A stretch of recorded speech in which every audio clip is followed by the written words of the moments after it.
WKYT was the first to spotlight a growing trend in this state. It's commonly referred to as the pop train, where people use food stamps to buy soda and other bulk items and then turn around and sell the items for cash. Well, selling items bought with food stamps is fraud in the eyes of the law. And since our report last year, police have been trying to derail the pop train. WKYT investigative reporter Miranda Combs went with detectives and joins us now with what she found.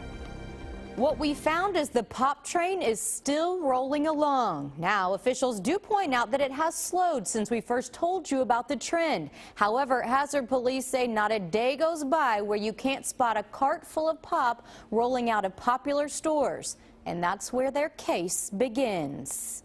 This is not a grocery store. It's the evidence room at the Hazard Police Department.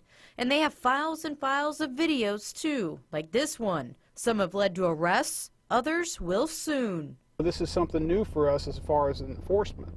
There was a lot of rumors floating about, well, is this illegal? Why aren't the police investigating this? Why? Because it's welfare fraud. WKYT uncovered what's commonly referred to as the pop train last year. The train starts when people on food stamps or SNAP benefits load up their buggies with pop, then take the drinks and sell them to other stores on the cheap. In turn, getting cash. We caught people with piles of pop one after the other in Jackson last year. We're doing a story on people buying a lot of soda and then selling it. We noticed you loaded up your truck with it. After this story, pictures flooded our newsroom and we put them on air. Due to the publicity that's been on it already, it has slowed it down some. This from Hazard's police chief. They've received a grant from the state to combat this welfare fraud. The state used WKYT's video to help with the federal grant money. So we tagged along with Hazard detectives to see the grant in action. We got one down on the far end here. I'm going to circle around on that. The crime isn't in buying bulk sodas with food stamps. It's in selling it for cash to other stores. They know that, well, if they're buying a 12-pack of Pepsi for $2.50 a 12-pack off of some guy that pulls up in a parking lot, that's shady. So these detectives wait outside stores like this Walmart for possible cases to roll out the door.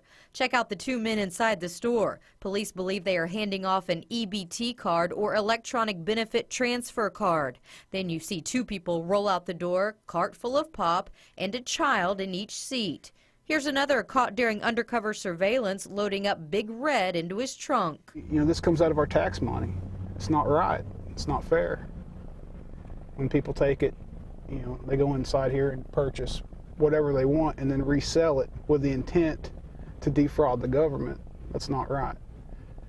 The federal grant money Hazard is using was awarded last fall to the Cabinet for Health and Family Services. We were one of 7 states to get the grant, which was $1.1 million. Hazard's police chief says catching welfare fraud is a lot like a drug investigation. It takes time to put all the pieces together to make an arrest. Miranda Combs, WKYT.